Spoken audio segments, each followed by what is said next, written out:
तो मात्र पितृ गुरु द्वेषी भगनी भ्रात वेर कृत, जो अपनी बहनों से द्रोह बोलचाल बंद किए बैठे, मैं खोल रहा, जो भाइयों से झगड़ा करते हैं, माता पिता से लड़ते हैं, बहनों से झगड़ा करते हैं, लड़ाई लड़ते हैं, कहा गया ऐसे लोग 1000 वर्ष तक माता के गर्भ में मरते रहते हैं, उन्हें धरती पर जन्म नहीं मिलता। इसलिए गलती कभी ना करें। आगे की बात बड़ी बहुत बढ़िया कही है, सुन लो बहनों के लिए। ससुरोग्राल पिदा नारी नित्यम कलह कारिणी सा जलौका चयुकाशात भरतारम भरसते चया। जो स्त्रियां अपने सास ससुर को गाली निकालती हैं, बहुत देती हैं गालियां, मैंने सुनी है। माइक खोलो भाई। माइक क्यों नहीं खोलते तुम लोग, पेट्रोल लगता है। श्री राधे, जय श्री राधे। जो स्त्रियां अपने सास ससुर को गालियां निकालती हैं, उन्हें जौंक बनना पड़ता है। देखा है, पानी में होती है जौंक। इन वृद्धों से मत लड़ा करो। बेटियां पंडाल में बैठी हैं, तुम्हें कहना चाहूंगा, ससुराल तुम्हें जाना है और ये सीख के जाना, सास ससुर से लड़ना नहीं है। सास ससुर से लड़ने वाली स्त्रियां जौंक बनती, और अपने पति के ऊपर क्रोध करने वाली, पति को गाली निकालने वाली जो स्त्रियां हैं, वो जू बनती हैं, जुआ, सिर की जुई। वो आप कहोगे ये सब कुछ हम ही बनेंगे या सास ससुर भी बनेंगे? कुछ उनका भी नंबर आएगा। हम ही ये बनेंगे कि पति भी कुछ बनेगा, उसका भी नंबर आने वाला है। सुनते रहिएगा। भगवान नारायण के मुख से निकली हुई कथा है, जो सबको बड़ा सावधान करती है। पहले अभी आप सुन लीजिए। खाने को ना मिले, पहनने को चिथड़ा ना मिले, इतने पर भी सास ससुर को कभी गाली गलौज मत करो, बुरा ना लगे। जिन घरों में बहुओं को त्रसित किया जाता है, परेशान किया जाता है, ये कहने में मुझे बड़ा झटका लग रहा है, बोल नहीं पा रहा हूँ, फिर भी मुझे बोलना पड़ रहा है कि घर में बहुओं को परेशान करने वाले स्त्री पुरुष आने वाले जन्मों में उनकी आंखों के देखते देखते जवान बच्चे की मृत्यु हो जाती है। भगवान नारायण की बात को झुटला मत देना। खाली दिवाली पर दिए जला दें, पूजा करें, नहीं। घर में नारी है, उसको त्रसित मत कीजिए, उसकी आंख में आंसू मत आने दीजिए, दुख के आंसू मत आने दीजिए। वो भी किसी का घर छोड़कर तुम्हारे घर की। धर्म से बड़ा अभी तक मृत्यु लोक में कोई धर्म ही नहीं बनाया, बताया ही नहीं। सबसे बड़ा धर्म है पातिव्रत धर्म, इससे बड़ा कोई धर्म नहीं। एक बार कहूँगा, स्वपतिम च परित्यज्य, 7 भामर जिस पति के साथ पड़ी, उसको त्याग करके जो नारी पर पुरुष का सेवन करती है, वह गीदड़ी, चमगादड़ी, छिपकली और 2 मुख वाली सर्पिणी बनती है, जिसको दोमई बोलते हैं। ये कहा, इसलिए गलती न हो जाए, इसलिए अपराध न हो जाए, ध्यान रखना। मैंने बहुत बार बोला है, यदि समझा जाए तो पुरुषों को कहूँगा, तुम्हारी पत्नी से सुंदर स्त्री अभी ब्रह्मा ने दूसरी बनाई नहीं, उसको समझिए, पूरा जीवन निकल जाता है वो तो तुम उसे एक काम वाली की तरह मानते हो। इसका नाम गृहिणी है। तुम्हारा पूरा घर उसका ऋणी है, इसलिए उसको गृहिणी कहते हैं। भोर में 4 बजे जगती है, रात को 11 बजे सोती है, सबका काम करती है, लेकिन परिवार के लोग उसके सम्मान में 2 शब्द नहीं बोल सकते। मेरे प्रभु राम को देखिए, वन की यात्रा में प्रभु राम कहते हैं, सीते देखिए तो सही है, वृक्ष कितना भाग्यशाली है, इस बेल की लता के द्वारा कितना हरा भरा दिखाई दे रहा है। सीता माई ने कहा, नहीं नाथ, ये बेल कितनी बड़भाग्नी है जो वृक्ष के सारे खड़ी है, नहीं तो गिर गई होती। यानी राम कहते हैं, जानकी मेरे संग तुम कष्ट भोग रही हो, मैं कितना भाग्यशाली हूं, मैं आज तुमसे हरा भरा दिखाई दे रहा हूं। जानकी माता ने कहा, नहीं करुणा निधान, बड़भाग्नी तो मैं हूं जो आज तुम्हारे बलबूते, तुम्हारे भरोसे में खड़ी हूं, नहीं तो गिर गई होती। परिवार में जब एक दूसरे को इस तरीके से आदर दिया जाता है, वही तो परिवार फलते फूलते। कथाएं कहानी किस्सा नहीं है, ये कथाएं जिंदगी है, जीवनी है। परिवार में एक दूसरे को प्रोत्साहित करो, आदर करो। कहो आज हमारा घर बहुओं से बेटों से अच्छा लग रहा है। ये मेरी बहनें बेटियां बोले कहें कि नहीं हमारे सास ससुर से घर फलता फूलता नजर आ रहा है, दिखाई दे रहा है। उस घर में बरकतें होती हैं, उस घर में ही तो तरक्की होती है। ऐसे घर में जीना तो स्वर्ग की यात्रा की तरह हो जाता है। पता ही नहीं काय के लिए लड़ते हैं, काय के लिए झगड़ते हैं। भगवान नारायण कहते हैं, हे गरुण, जो स्त्रियां घर में वृद्धों को परेशान करती हैं, बूढ़ों को परेशान करती हैं, उनकी कोई भी तीर्थ यात्रा काम में नहीं आती, उनका कोई दान पुण्य यज्ञ हवन कुछ भी काम में नहीं आता। और मैंने भी बहुत बार बोला कि हम जैसे लोगों के पांव छू छू के तुम चमड़ी भी निकाल दो तो भी उद्धार नहीं हो पाएगा जब तक घर में वृद्धों को आदर नहीं मिलेगा, तब तक बूढ़ों को आदर नहीं मिलेगा। सबसे पहले अपने सास ससुर की सेवा कीजिए, उनको किस चीज़ की कमी है पहले उसकी पूर्ति कीजिए। जब कुछ बच जाता है तब दान पुण्य कीजिए। पहले उनको संभालिए, वृद्ध हो गए, बूढ़े हो गए, उन्हें दवाई की ज़रूरत है, उन्हें दवाई दो लाकर। उन्हें कुछ कपड़ा लत्ता वस्त्र की ज़रूरत है, उन्हें वह ला के दीजिए। बुढ़ापे में बच्चों जैसी आदत हो जाती है, वो तुमसे कहेंगे नहीं, कभी उनका कुछ खाने का मन होता है तो उनको बोलना ना पड़े और ये आप करते रहे। घर में कोई चीज़ खाने पीने की खरीद कर लेकर के आते हो तो सबसे पहले घर में बुजुर्गों को दो। और ये कभी मत कहना कि बुढ़ापे में इनकी जीभ चटोरी हो गई है, लेकिन जब तुम भी बूढ़े हो गए तब मैं देखने के लिए आऊँगा कि आपकी भी जीभ कितनी चटोरी होती है। वृद्धावस्था में दिल दिमाग बच्चों जैसा हो जाता है, तो यह उन्हें कभी नहीं बोलिएगा। वो तो एक कप चाय मांगते तो ऐसा लगता है कि पहाड़ टूट के गिर रहा है। तुम्हारा भाई आ जाए, तुम्हारा पापा आ जाए, बहन का बेटा आ जाए तो रात के 12 बजे पराठे बना देती हो दौड़ के। वैसे किसी ने घर में एक कप चाय के लिए बोल दिया तो ऐसा लगता है ब्लड प्रेशर 350 पर पहुंच गया। और ज़्यादातर ऐसे ऐसा ही होता है। फिर आप सपना देखते हैं कि हम ठीक से जी लें तो कभी संभव नहीं हो सकता। मंदिर का भगवान भी हमारा संग तब देता है जब हम धर्म के पथ पर खड़े रहते हैं। कृष्ण हमारे जीवन के रथ में बैठे, उसके लिए हमें अर्जुन बनना पड़ेगा। अर्जुन के जीवन में धर्म है। युधिष्ठिर कौन है? धर्म है। अर्जुन के जीवन में आत्मबल है। भीम कौन है? आत्मबल है। अर्जुन के जीवन में उदार मन है। नकुल क्या उदार मन, सहदेव क्या है? पवित्र बुद्धि, द्रौपदी क्या है? दया। जब तक ये चीजें नहीं होंगी तब तक हम पार्थ अर्जुन नहीं बन सकते। और जब तक हम अर्जुन नहीं बनेंगे तो जिंदगी की रथ में भगवान श्री द्वारकाधीश आके बैठेंगे कैसे? ये दुर्योधन पांडवों को ही घेरे ऐसा नहीं है। दुर्योधन दुर्गुणों का नाम है और ये दुर्गुण हावी है। कभी कभी इन दुर्गुणों का संग देने वाले अच्छे लोग हो जाते हैं। भीष्म जैसे लोग इन दुर्गुणों का संग देते हैं, भीष्म जैसे लोग। लेकिन अर्जुन बनिए, यदि भीष्म भी दुर्गुणों का संग देगा तो पार्थ का गांडीव भीष्म का भी सामना करेगा, द्रोणाचार्य का भी सामना करेगा।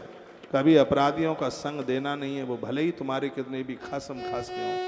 हम लोगों ने तो यही सिद्धांत लिया इन कथाओं को पढ़ पढ़ कर। इन अन्यायी और अपराधियों का संग देना नहीं है। यदि बेटा भी बिगड़ा है तो उसको दंड दो उसको। यदि धृतराष्ट्र ऐसा करता होता तो आज भी समाज में बहुत लोगों का नाम धृतराष्ट्र होता, लेकिन लोग अपने बच्चे का नाम दुर्योधन और धृतराष्ट्र नहीं रखते क्योंकि इन लोगों की करतूतें ठीक नहीं। अर्जुन बनिए, लक्ष्य का भेदन कीजिए, ऐसा जीवन जीने की कोशिश कीजिए। बड़ी मुश्किल से यह जिंदगी मिली है, कीड़े मकोड़ों की तरह इसको मत निकाल दीजिए। संसार का सुख तो दांत खाज खुजली की तरह। असली सुख जिसे परमानंद कहते हैं, जो आने के बाद मिटता ही नहीं है, उसकी अनुभूति की, उसको प्राप्त करने के लिए दौड़िए। इन कथाओं में वही तो सुख मिलता है। मैं एक बार फिर कहूंगा, सास ससुर का आदर अपने माता पिता से ज्यादा करना, देवरानी जेठानी का आदर अपनी बेटी और अपनी माँ से ज्यादा करना। आपके घर में ही सगड़े स्वर्ग उतर के आ जाएंगे, कहीं इधर उधर भटकने की जरूरत ही नहीं पड़ेगी। भगवान नारायण कहते हैं, हे गरुण, जो स्त्रियां अपने बूढ़े सास ससुर को निरादर करती हैं, उन्हें गालियां देती हैं, उन्हें कष्ट देती हैं, यमराज की भट्टी में उनको खौला दिया जाता है, उन्हें भारी कष्ट मिलता है, उन्हें भारी तकलीफ होती है। वहाँ ये नहीं देखा जाता है स्त्री या पुरुष है, जिसने जैसा कर्म किया है वहां रिश्वत चलती नहीं है। हे गरुण, उसको उसका दंड मिलता ही है, उसे बख्शा नहीं जाता बिल्कुल। वही बात यहाँ कही जा रही है। स्वपतिम च परित्यज्य परपुंसानुवर्तन, ये पाप नहीं, पाप का बाप है जो स्त्रियां अपने पति को छोड़ करके गैर पुरुष के साथ संबंध जोड़ते हैं, जो पुरुष अपनी पत्नी को छोड़कर गैर स्त्रियों के साथ संबंध बनाते हैं। ऐसे लोग तो यज्ञ श्राद्ध करने के कुछ भी उन्हें अधिकार ही नहीं है, उन्हें सब अधिकारों से वंचित किया गया। तुम्हारा कल्याण उद्धार वही नारी कर पाएगी जो 7 भामर पढ़ के आई है घर में। ये बाजारू स्त्रियां कुछ नहीं दे पाएंगी, प्राण और ले लेंगे। इसलिए इन बाजारू स्त्रियों से सावधान रहना, जिन्होंने अपना धर्म सब कुछ बेच बाच के रख दिया। इन बिगड़े हुए पुरुषों से भी बच करके रहना, जो चौराहे चौराहे पर घूम रहे हैं। पहले तो एकाध रावण था, अब गिनती करते करते मुंह सूख जाएगा, इतने रावण घूम रहे हैं। इनसे बचने के लिए हर क्षण आपको जानकी सीता बनने की जरूरत है। माता जानकी ने कहा था, अधम निर्लज्ज लाज नहीं तोई। बिगड़े हुए लोगों के लिए यही भाषा होनी चाहिए जो माता जानकी ने बोली थी। ऐसी इस अद्भुत कथा का वर्णन यहाँ पन्नों में किया जा रहा है। आगे की बात कही गई, यहाँ स्वगोत्रोपघाती व स्वगोत्री स्त्री निषेधात, जो भी कोई पुरुष या स्त्री अपने गोत्र की स्त्री के साथ सांसारिक क्रिया करते हैं, मैथुन क्रिया करते हैं, अपने गोत्र को भ्रष्ट करने वाला वह पापी, वह व्यक्ति रीछ योनि में प्राप्त होता है, स्त्री और पुरुष। इसलिए तो मैंने कितनी बार कहा है कि बच्चे कुंवारे रह जाएं लेकिन अपने गोत्र के साथ में विवाह न करना। ये गरुड़ पुराण भी बोल रहा है, ये वर्णन है, लिखा है, तरक्षसल्लको भूत्वा ऋक्ष योनि सुजायते। कौन बताएगा ये बातें? आज समाज में बातें छिप गई हैं, इसलिए तो सब उल्टा पुल्टा हो रहा है। अपने गोत्र की स्त्री पूरी दुनिया में कहीं तक है, या वो हमारी बहन लगती है या हमारी बुआ लगती है। हमसे उम्र में ज्यादा है तो बुआ लगती है, हमारे बराबर की है तो बहन लगती है, और हमसे छोटी है तो वो हमारी बेटी लगती है। जो हमारे गोत्र की है उसका आदर ऐसे ही करो जैसे अपनी भाई बहन का आदर होता है। भगवान गरुड़ कहते हैं, क्या भगवान गरुड़ ने कहा, जो अपने गोत्र की स्त्री के साथ जिसने सांसारिक संबंध बनाया, ऐसे स्त्री और पुरुष रीछ और रीछ नहीं बनते हैं। उनकी दुर्गति हो जाती है, वो भ्रष्ट हो जाते हैं, उनका जीवन खत्म हो जाता है, वो बरेलू जानवर बनते हैं, वो जंगली जानवर बनते हैं। मेरी भाषा आप समझ पा रहे हैं?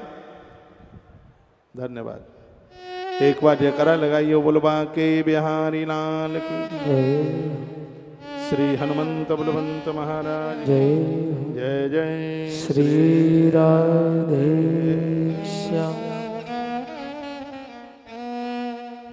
तो अपने गोत्र के साथ में कभी विवाह न हो, संबंध न हो, एक आ गया। अगली बात कही, सन्यासिनी जो स्त्री महात्मा बन गई है, तपस्वी साध्वी बन गई है, ऐसी स्त्री के साथ किसी ने कुकर्म किया है तो भगवान कहते हैं कि ऐसा वह पुरुष अजगर बने बिना नहीं बच सकता। देखा, तापसी गमनात् कामी भवेन मरुपिशाचकः अपराध। यदि सुनिए, यदि वो ब्राह्मण है तो वो तो ब्रह्म राक्षस बनेगा, वो वच नहीं पावेगा। जो और लोग हैं भैया, वो अजगर बन करके धरती पर पैदा होंगे, सांप बनेंगे सब। वैधव्य नारी, जिस स्त्री का पति दुनिया छोड़ के ऊपर चला गया, ऐसी स्त्री के साथ कुकर्म करने वाला व्यक्ति जैसे माचिस की तीली दिखाने पर कपूर खत्म होता है, वो पुरुष की उम्र ऐसे ही खत्म होती है। दिन रात बूढ़ा तो होता ही है लेकिन उसकी उम्र खत्म होती है। वैधव्य नारी के साथ गलत संबंध बनाने वाला पुरुष, उसे भगवान महाकाल भी बचाना चाहें तो न बच पाए, ऐसा गरुड़ पुराण में लिखा। भगवान नारायण कहते हैं, मैं भी बचाना चाहूं तो न बचेगा, वो उसकी दुर्गति होनी है, उसको मरना है, उसको खत्म होना है। मैं फिर एक बार इस पवित्र व्यासपीठ से जो कि यह व्यासपीठ श्री गया जी की है, ऐसी स्त्री जिसका पति दुनिया छोड़ के चला गया, वैधव्य नारी जिसकी मांग में सिंदूर नहीं रहा, ऐसी स्त्री के साथ को कर्म करने वाले लोग भगवान नारायण कहते हैं मैं भी बचाना चाहूं तो वो नहीं बच सकता। ये पाप नहीं, पाप का बाप है। इसलिए तो कहा गया है कि ऐसी नारी को बहुत ध्यान से, बड़े ठीक से, बड़ी सतर्कता से जीवन जीना होता है। या तो वो तीर्थ में रहती है या फिर वो मां के घर में रहती है। ये दो स्थान उसके लिए बताए। वो हर जगह नहीं रह सकती, ये समाज उसे जीने नहीं देता उसे। भगवान कहते हैं तापसी गमनात् कामी भवेत् युर्पिशाचक। तपस्विनी नारी के साथ को कर्म करने वाले लोग राक्षस निशाचर बन जाएंगे, पिशाच बन जाएंगे, प्रेत बन जाएंगे। सन्यासिनी नारी, तपस्विनी जो महात्मा बनी हुई है, उसके साथ यदि किसी ने सांसारिक कर्म किया, भोग किया, को कर्म किया, उनकी दुर्गति हो जाएगी। भगवान कहते हैं अप्राप्त यौवना संगात, ऐसी कन्या जिसका विवाह नहीं हुआ है और अभी उसका ऋतुकाल भी आरंभ नहीं हुआ, ऐसी कन्या के साथ सांसारिक कर्म करने वाला व्यक्ति एक जन्म तक नहीं अनेकानेक जन्म तक दुर्गति को प्राप्त होता है। ऐसा भगवान नारायण कहते हैं ये तो पाप का भी बाप है।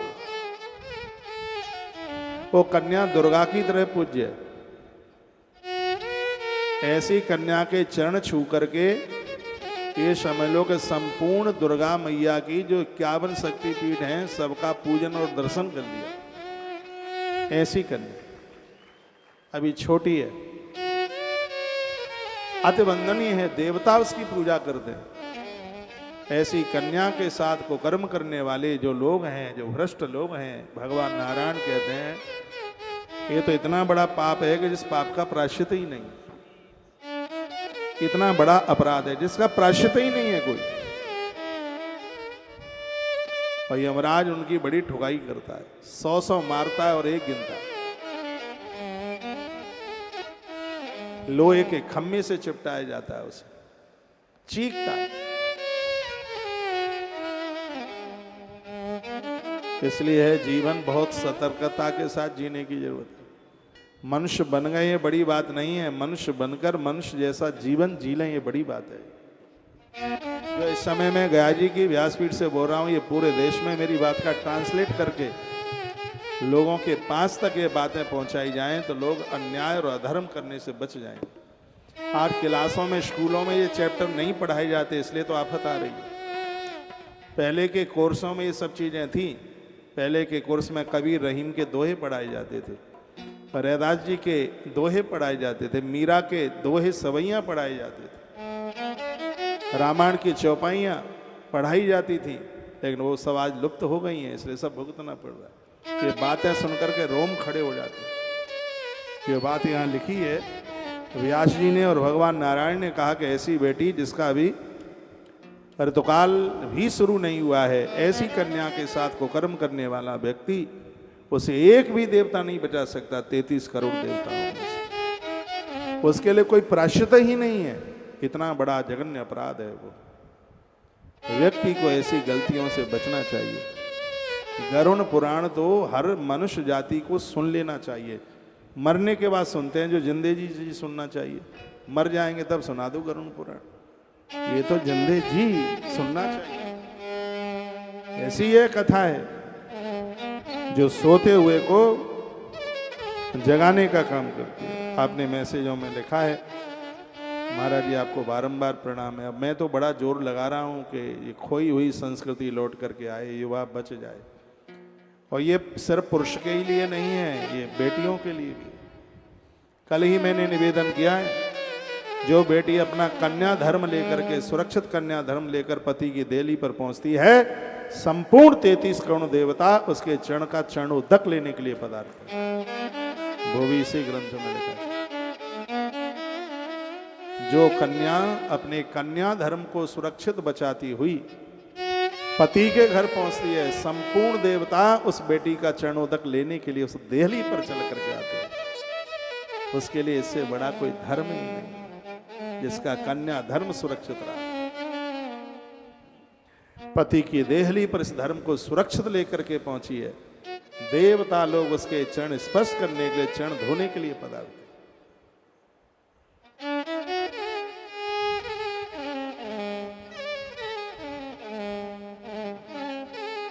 एक एक सूत्र भगवान नारायण के मुख से बोला गया, बड़ा अद्भुत है। फिर कहा,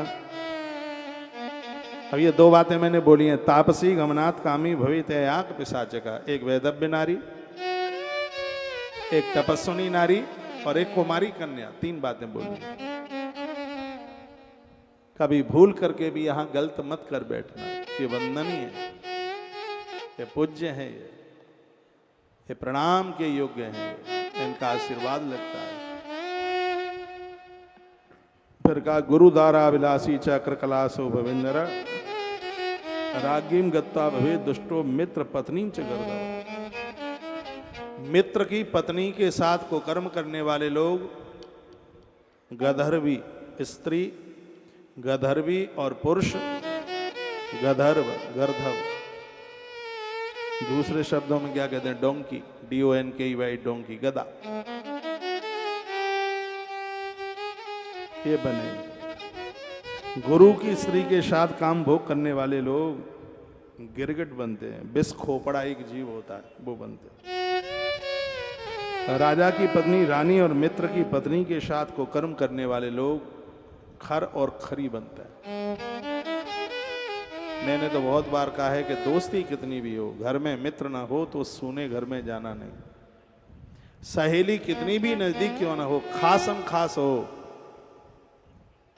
यदि वो पियर गई है, कहीं अलग गई है, तो उस घर में बिल्कुल जाने की जरूरत नहीं है। भले ही उस घर के बेटे अपने बेटों से खास हो, भले ही उस सहेली के पति का कितना भी आदर हो, ऐसे घर में कभी जाना नहीं है, रात भर वहां रुकना नहीं है उस घर में, बिल्कुल जाने की। ये तो आज्ञा ग्रंथ देता है और हम जीवन वही जिए। शास्त्री एक डिग्री होती है संस्कृत में, जो शास्त्र की विधि से जीवन जी रहे हैं उसे ही शास्त्री कहते हैं।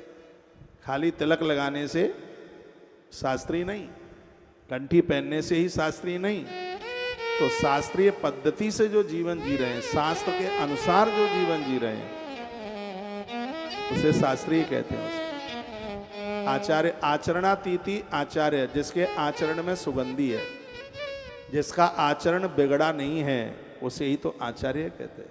खुशबू है जिसके आचरण, उसे आचार्य कहते हैं। तो मित्र पत्नी च गर्दवा, मित्र की पत्नी या सहेली के पति के साथ को कर्म करने वाली स्त्री और पुरुष खर और खरी बनते, खोता खोती बनते। गुरु दारा अभिलाषी, गुरु की पत्नी के साथ को कर्म करने वाले लोग, गुरु पत्नी के साथ को कर्म करने वाले लोग बहुत बीमारियों से, अब ऐसी बीमारियां हैं, मैं उनका नाम लूं, यदि वो बीमारी किसी को हो तो उसे लगेगा कि महाराज ने हमें गाली दे दी है, इसलिए मैं ये बोलूंगा ही नहीं।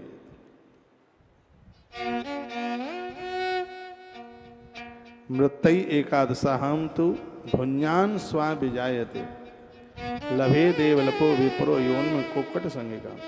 मृतका शौच वाले के घर में, जिसके घर में सूतक लगाए उसके घर का अन्न मत खाना। और एक बड़ी सुंदर बात कही है, जब तक घर में सूतक है, मरना सोन या जनना सोच, और घर पर कोई आता है जबरदस्ती से उसको मत खिलाओ, ना पिलाओ, आपको कोई दोष नहीं लगेगा। आपने जबरदस्ती से उसे खिलाया पिलाया तो तुम्हारे भी पुण्य क्षीण हो जाएंगे और उसके भी हो जाएंगे। इसलिए भगवान नारायण कहते हैं कि मृत एकादशम तो भुंजान स्वा विजायते लभे देवलको विप्रो योनिम कुक्कट संगिका। मृतक सोच वाले के घर में एकादशाह तक भोजन करने वाला कोई भी व्यक्ति, उसको स्वान का जन्म मिलता है, कुतरा बनता है। ऐसी सिर्फ एक बेटी है जो ससुराल से आती है पियर में, उसे सूतक पातक नहीं लगता। ये तो जितने भी उठने बैठने के लिए आए हैं, देखिए कुछ बातें, एक तो दरवाजे पर कोई चल करके आता है तो उसको लेने के लिए बाहर नहीं जाया जाता, और जब वो जाता है बैठ करके तब उसको छोड़ने के लिए भी नहीं जाया जाता। जो बैठने के लिए आया है, किसी के मृत्यु को समय पर कितना भी बड़ा आदमी क्यों ना हो, उसको जमीन में ही बिठाया जाता है, वो धरती में ही बैठता है। ऐसा नहीं उसके लिए कोई अलग से कोई बहुत बड़े उसके लिए सोफे डाले जाए, नहीं। ये तो हम जैसे लोग भी किसी के यहाँ बैठने के लिए जाएं तो हम जैसे लोगों को भी जमीन पर ही बैठना चाहिए, और ऐसे समय पर चरण भी नहीं छुए जाते, जैसे हाथ जोड़े जाते हैं। ऐसे मृतका सोच में यदि कोई आया है तो हाथ जोड़ा जाता है, उन्हें वंदन किया जाता है, उन्हें प्रणाम किया जाता है। समझ रहे हैं ठीक से? उन्हें विदा करने के लिए नहीं जाया जाता, ना उन्हें बाहर लेने के लिए जाया जाता है, बस हाथ जोड़ करके उन्हें प्रणाम किया जाता है, वो भी जमीन में ही बैठते हैं। ये बिल्कुल नहीं आप उनको चाय पिलाएं कि आप बिस्किट खिलाएं, मना किया है ना भगवान ने। मेरी बात मत मानो, भगवान की मान लो। सूतक लगा हुआ है, मृतेश का दशाहम तू भुंजान श्वा, 11 दिन तक तो चलता ही है, नहीं तो 13 दिन का है ना त्रयोदशी। तो मृतका सोच वाले के घर में एकादशा तक भोजन करने वाला व्यक्ति स्वान की योनि को प्राप्त होता है।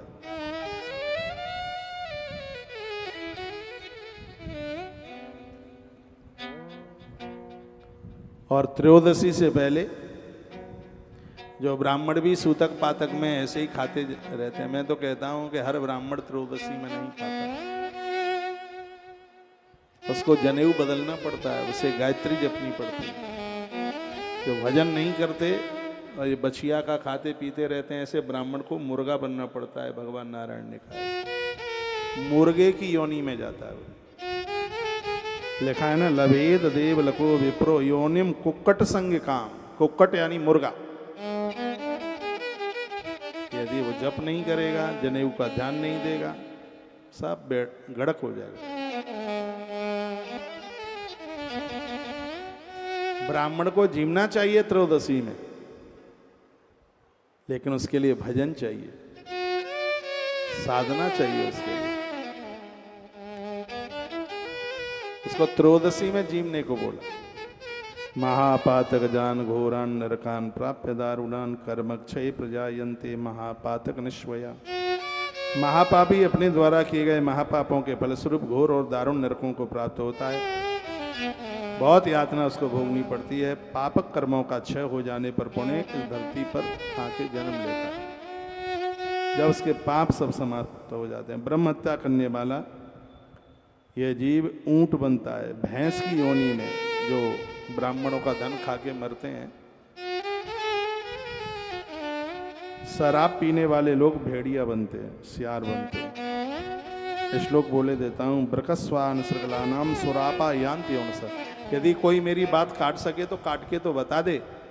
मैं गया जी की धरती से बोल रहा हूं, शराब पीने वाले लोग सियार की योनि को प्राप्त होते हैं। मदरा पीने वाले लोग तो मनुष्य नहीं बनते द्वारा, पक्का 1,00,000%। शराब पीने वाला पुरुष ये कन्फर्म है, भगवान नारायण की आवाज है, गरुण श्रोता है।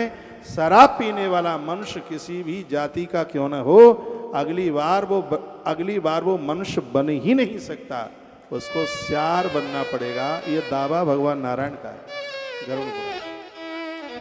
और वो गरुण को बोल रहे हैं, कहते हैं शराब पीने वाला व्यक्ति गरुण द्वारा मनुष्य नहीं बनता, बनेगा तो तब जब मैं बन जाने दूंगा उसे। तो उसके पास पुण्य ही नहीं रहते, उसके सगरे पुण्य छीण हो जाते और वह जंगली सियार बनता। इसलिए भैया, जितने भी मुझे मदरा पीने वाले लोग सुन पा रहे हैं, सावधान हो जाओ, भगवान से माफी मांग लो और आज ही छोड़ दो। कह दो अब खाई सो खाई, आगे के लिए राम दुआई। गलती हो गई है प्रभु, पता नहीं था। कौशिक महाराज ने बात देर में सुनाई है, पहले सुना देते तो हो सकता था कि हम नहीं पीते, लेकिन आज हमने सुन लिया है, हम रो रो करके प्रार्थना करते हैं आपके चरणों में, भगवान हमारी गलती को आप क्षमा कर दो, माफ कर दो। यदि ऐसी प्रार्थना की जाए और दोबारा से गलती ना की जाए तो भगवान क्या कहते हैं, सन्मुख होई जीव मोहि जवई कोटि पाप अगर नासे तवई। प्रायश्चित कर ले, मेरे सन्मुख आ जाए और दोबारा गलती ना करे, मैं उसको क्षमा कर देता हूं, मैं उसको माफ कर देता हूं। वो तो इतना बड़ा दयालु। तो थोड़ा विचार करना, यदि शराब पीते हैं तो इसके ऊपर विचार करना कि भगवान ने जो, नारायण ने जो बात कही है गरुड़ के सामने, वो बात साधारण नहीं है, वो बात बहुत विशेष बात कही गई। अपने पति को या अपने बच्चों को या अपने साधु को, जो भी कोई शराब पीता है, मित्र, बेटा, पति, कोई भी है, मेरी इस बात को रिकॉर्ड करके सुना देना। मैं श्लोक बोल रहा हूं ये।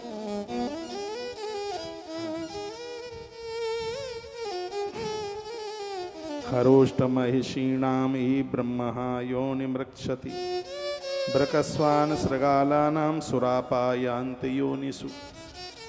भगवान कहते हैं ब्रह्म हत्या करने वाला व्यक्ति ऊंट बनता है और भैंस की योनि में जन्म लेना होता है, लेकिन शराब पीने वाला सीधे स्वान, कुत्ता और सियार की योनि को प्राप्त होता है। नारायण कहते हैं गरुड़ मेरी इस बात को कोई काट नहीं पाएगा।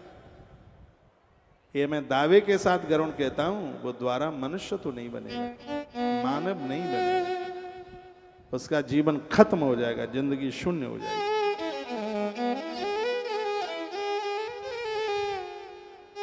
इसलिए इन कथाओं की बातों को अपने दिल दिमाग में रख लो, गलती मत करो, भगवान क्षमा कर देंगे। क्रमी कीपत गंतम स्वर्णस्ते ही समान निहात तृण गुल्मलतात्वम च क्रमोशो गुरु तल्पगा। तो ये श्लोक बड़ा प्यारा है। सोने की चोरी करने वाला व्यक्ति कीड़ा मकोड़ा बनता है। एक योनि है पतंगा, देखा है आपने पतंगा जो दिए के ऊपर जल के राख हो जाता है। स्वर्ण की चोरी करने वाले लोग, सोना चुराने वाले लोग पतंगा बनते।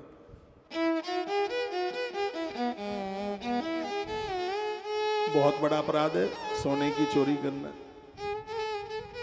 दूसरे का स्वर्ण मिट्टी की तरह, बिल्कुल उठाना नहीं है, चुराना नहीं है। सोने की चोरी करने वाला पतंगा बनता है। वर्णन किया गया परस्य योसिताम रत्ता न्यासा परहणेन च ब्रह्मस्वा प्रणाक्षेव जायते ब्रह्म राक्षस। दूसरों की स्त्री का हरण करने वाला, दूसरों की धरोहर, किसी ने पैसा दे दिया फिर लौटाया ही नहीं गया, ऐसे लोग भी कहा गया है ब्रह्म राक्षस योनि को वो प्राप्त होते हैं। श्लोक नंबर 37 नंबर का श्लोक है, अध्याय नंबर 5 है, प्रेत खंड है गरुड़ पुराण का। और उसमें ये बात लिखी गई है, जो स्वर्ण की चोरी करते हैं, पराई नारी का हरण करते हैं, किसी की धरोहर रख करके देते नहीं, ऐसे लोग ब्रह्म राक्षस बनते हैं, उनकी दुर्गति हो जाती है। ब्रह्मस्वम प्रणयाद भुक्तम दहत्या सप्तमम कुलुम बलात्कारेण चौरेण दहत्या चंद्र तारकम। लिखा है किसी का धन खा करके मरने वाले लोग 7 पीढ़ी तक कष्ट भोगते हैं। वर्णन है उसमें। इसलिए किसी का धन खा करके मौत को प्राप्त मत होना। जो दूसरे का धन छीन लेते हैं, दूसरों का धन खाते हैं, किसी का लेकर के देते नहीं। लिखा है आकाश में जब तक तारे और चंद्रमा रहेंगे तब तक वो लोग कष्ट भोगते रहेंगे। लोह चूर्णाम चूड़न चा विषमम चा जलये नरा। मनुष्य लोहे के चूर्ण को तथा पत्थर के चूर्ण को, यहाँ तक कि विष को पचा सकता है, किंतु तीनों लोकों में कोई भी व्यक्ति ऐसा है जो ब्राह्मण के धन को पचा ले, आज तक नहीं पैदा हुआ। इसलिए ब्राह्मण की संपत्ति से कोसों कोसों दूर रहना। भगवान नारायण कहते हैं कि लोहे का चूर्ण बना दिया जाए, उसको पचाया जा सकता है। पत्थर को घिस करके दे दिया जाए, उसको पचा लेगा व्यक्ति, लेकिन ब्राह्मण के धन को नहीं पचा सकता। इसलिए भूल करके भी ब्राह्मण का धन मत खा लेना, बहुत बड़ी दिक्कत हो जाए। ये श्लोक नंबर 39 है गरुड़ पुराण 5वां अध्याय प्रेत खंड का 5वां अध्याय और श्लोक नंबर 39 लोह चूनाश चूडम च विषम च जरयन् नरः ब्रह्मस्तम त्रस लोकेशु कहा पुम्मा जरिष्यति। हलाहल जहर को आदमी पचा लेगा, लोहे के चूर्ण को पचा लेगा, पत्थर के शिला के चूर्ण को पचाने की ताकत उसके पास में है, लेकिन ब्राह्मण का धन खा ले कोई और उसको पचा ले, ये संभव ही नहीं होता। उसकी दुर्गति हो जाएगी, खत्म हो जाएगा, हमेशा हमेशा के लिए खत्म हो जाएगा। इसलिए ब्राह्मणों का धन मत खाना। वैदव्य नारी, मंदिर का पुजारी, मत खाना है धन। हाँ, एक और रह गया है, दामाद का धन, बेटी की ससुराल। यहां तो उसका वर्णन नहीं है पर और ग्रंथों में है।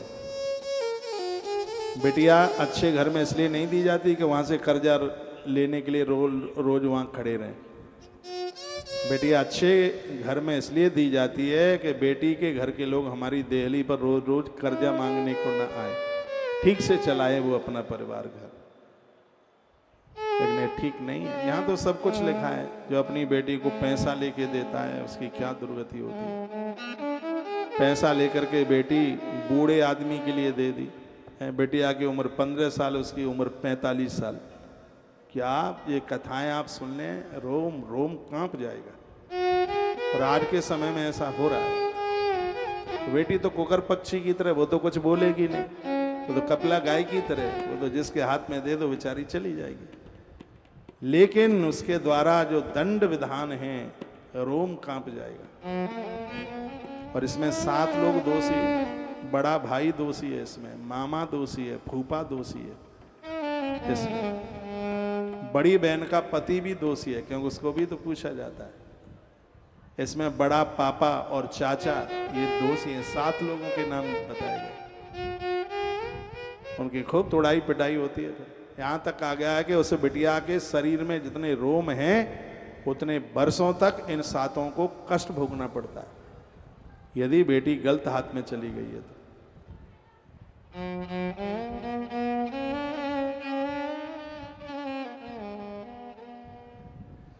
ना ना ना ना ना ना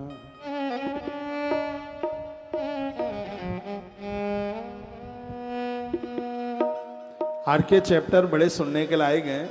मैं इसको छोड़कर भागवत जी की तरफ जाना चाह रहा था, लेकिन मैं ये 5वां अध्याय तो पूरा कर दूं। और ये कथा हमें चेतन युक्त बनाती है, गलतियों से बचाती है हमें। इस चैप्टर को सुन लीजिएगा और याद रखना कि पुरखे आप या और अपने कोई, इनका कभी कभी ऐसा होता है, चाचा चले गए, चाची रह गई, बड़ा पापा चला गया, बड़ी मम्मी रह गई, उसके पैसे के ऊपर पारिवारिक खानदानियों की नियति टिकी हुई होती है। ये खूब है, चाची का या बड़ी मम्मी का माल मिल गया तो ये पैसा बड़ा खतरनाक है। यदि उसकी प्रॉपर्टी, उसकी जमीन जायदाद कोई आपके पास आई है तो उसके निमित्त कुछ दान पुण्य करा दो, कुछ धर्मशाला बनवा दो, मंदिर बनवा दो, कुछ न कुछ उसके नाम करो, तभी उसको आप झेल पाएंगे। नहीं तो तीसरी चौथी पीढ़ी पर यह पैसा खत्म कर देगा, खानदान छोड़ेगा नहीं।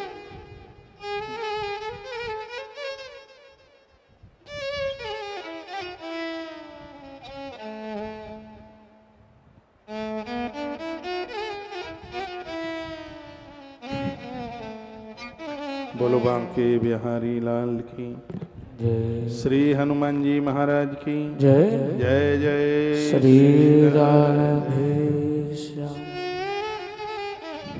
तत्पश्चात कहा, देवद्रव्योपभोगेन ब्रह्मस्वहरणेन च कुलान कुलताम यान्ति ब्राह्मणत्व क्रमेण च। देवता को धन का उपभोग, दान पात्र में पड़ा हुआ पैसा लिखा है। देवद्रव्योपभोगेन, जो देवताओं का द्रव्य है, देवताओं के नाम पर पैसा आया, इसका कोई उपभोग करेगा।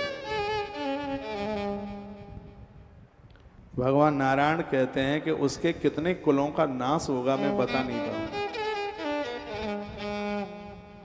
कोई मंदिर बना रहे हैं, पैसा बच गया है, धर्म कर्म में लगा दो, चूल्हा नहीं जले उस पैसे से। यदि कोई संस्था चलाने वाले लोग सुने, मंदिर के लिए चंदा इकट्ठा किया, गौशालाओं के लिए चंदा इकट्ठा किया और देव कार्य के लिए पैसा इकट्ठा किया, वो अपने काम में ना आवे बिल्कुल। ये पैसा बड़ा खतरनाक। मैंने ऐसे लोगों को भी देखा है जो संस्था में काम करते हैं, पानी की बोतल अपने घर से लेके जाते हैं, वहाँ की चाय नहीं पीते, वहाँ का जल भी नहीं पीते। और यही होना चाहिए। यदि आपका बेटा या आपका पति या आपके और घर में से कोई संस्थानों में जुड़े हैं तो ऐसी कोशिश कीजिए वहाँ का पानी तक ना पीना पड़े। पानी ना पीना, पानी भी ना पिए, पानी की बोतल भी घर से लेके जाओ, 2 पराठे बांधकर घर से लेके जाओ, वहाँ का कुछ नहीं चाहिए।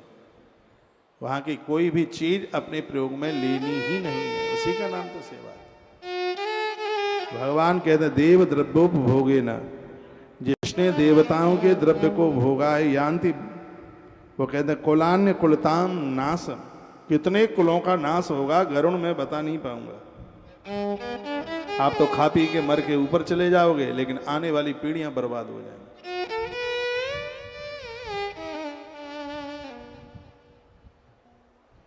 एक बड़ी सुंदर महाभारत में कथा आती है, यज्ञ के लिए, राशि यज्ञ के लिए बहुत पैसा इकट्ठा हुआ था। उस कोष का मालिक दुर्योधन को बनाया गया। तो भीम ने इसका विरोध किया। भीम ने कहा यज्ञ हम करा रहे हैं और हमारा दुश्मन धन का मालिक बना दिया। कोषाध्यक्ष हर को नहीं बनाया जाता किसी को। तो भगवान ने क्या जवाब दिया? इसलिए तो कथा की एक एक बात सुनने के लायक होती है। भगवान कृष्ण ने कहा भीम तुम्हें पता नहीं है, ये सब पैसा चंदे से आया है। ये जितने भी राजे महाराजे आए वो सब ने ढेर लगा दिए पैसों के। इस यज्ञ में ये वो पैसा है और इस यज्ञ में से धन बहुत बचेगा। और बचे हुए धन पर तुम मेरी कुंती बुआ के बेटों की नियति में खोट आ गया तो मैं भी नहीं तुम्हें बचा पाऊंगा। जहां मैं दुर्योधन के विरोध में खड़ा हूं वहां मैं तुम्हारे विरोध में खड़ा हो जाऊंगा, क्योंकि मैं उसी के बगल में खड़ा रहता हूं जो धर्म के साथ में है। वो इस यज्ञ से पैसा बचेगा, नियति खराब होगी। इसलिए मैं नहीं चाहता ये फोकट का पैसा खा करके तुम्हारी बुद्धि बिगड़े और मुझे तुम्हारे लिए चक्र उठाना पड़े। मैं ये नहीं चाहता। पैसा बचेगा और मुझे पता है दुर्योधन खाएगा, ये भ्रष्ट होगा, उस पाप के सामने वो तुम्हारे सामने टिक नहीं पाएगा और तुम्हें उस युद्ध में विजय मिलेगी। ये भगवान कृष्ण के शब्द थे। ये धन तो बहुत खतरनाक है। ये पैसा बढ़िया, ये जो काम कर रहे हैं अच्छा पैसा थोड़े ही है, लेकिन हम भाग्यशाली हैं कि इसको हम अपने काम में नहीं ले रहे हैं। मैं तो सच बोल रहा हूं बिल्कुल। मैं तो इतना बचता हूं इस पैसा से जैसे बढ़िया ब्राह्मण शराब के ठेके से बचता है। ये सब बच्चे ही संभालते रहते हैं, मैं नहीं लगाता हाथ भी, यही करते रहते हैं। लाना ले जाना देना ये सब इनके हाथ का है। मैं बड़ा भाग्यशाली हूं कि मुझे जरूरत नहीं पड़ती है, क्योंकि अपने तो खर्चे ऐसे कोई बढ़ाए नहीं है कि जिसके बिना कि हम न रह पाए। अभी मैं कहाँ था, हाँ, हैदराबाद में। गाड़ी नहीं आ पाई लेने के लिए, मैं ऑटो में बैठ के चला गया। तो आयोजक लोग बड़े शर्मिंदित हुए, कहा महाराज जी हम तो लज्जित हो गए और आप ऑटो में बैठ के गए। मैंने कहा ऑटो हम जैसे लोगों के लिए ही तो बनाए हैं। ऑटो में इंसान बैठते हैं, गाय भैंस थोड़ी बैठती है ऑटो में, जानवर नहीं बैठते उसमें, इंसान ही तो बैठते हैं। और ये भगवान की बड़ी कृपा है हमारे ऊपर कि हमें ऑटो में कि साइकिल पर भी बैठने में कोई लाज ना लगे। जो परमात्मा तुम्हें हवाई जहाज में बैठा रहा है वो टूटी साइकिल के लायक भी नहीं छोड़ेगा। घमंड अभिमान आ गया। जितने भी लोग संस्थानों में काम करते हैं, परहित परमार्थ का काम करते हैं, उनके लिए ये धर्म का पैसा सल्फास से भी खतरनाक होना चाहिए।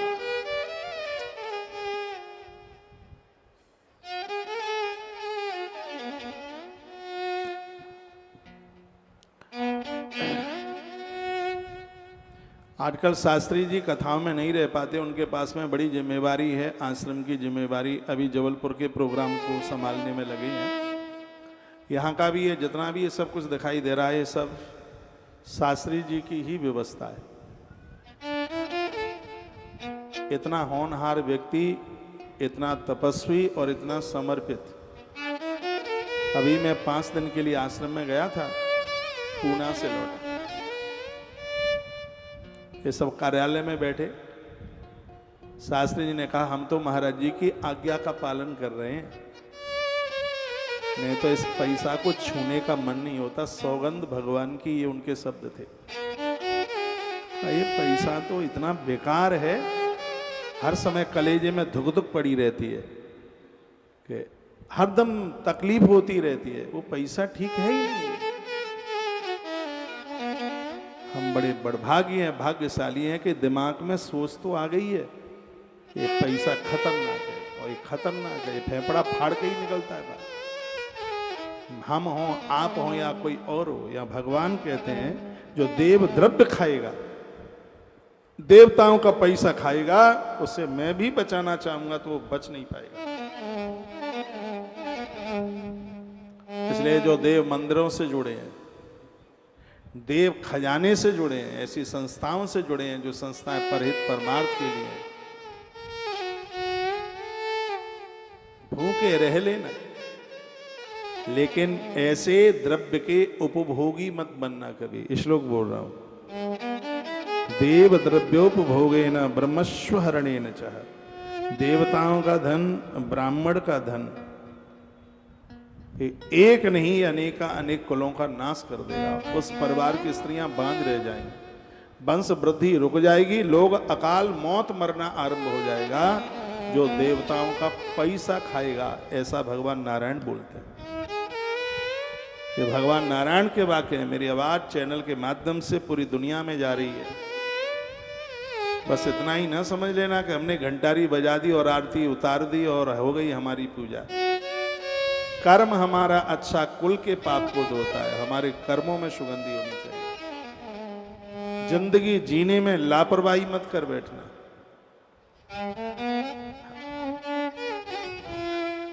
दुर्गति हो जाएगी, सब खत्म हो जाएगा, कुछ नहीं बचेगा।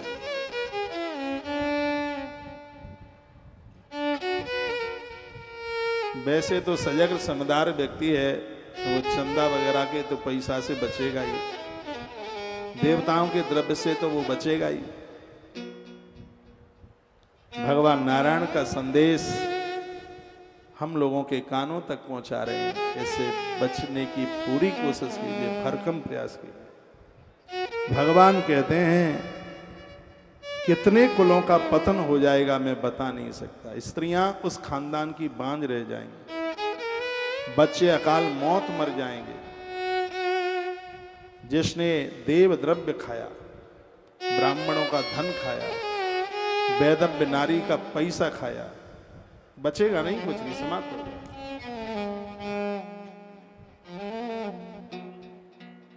हे गरुण, नरकों में वही जाते हैं जो पापकृत कर्म करते हैं, अपराध करते हैं। जो धर्मात्मा हैं उनको लेने के लिए तो मैं तुझे लेके जाता हूं, तेरी पीठ पर बिठाकर लेके आता हूं।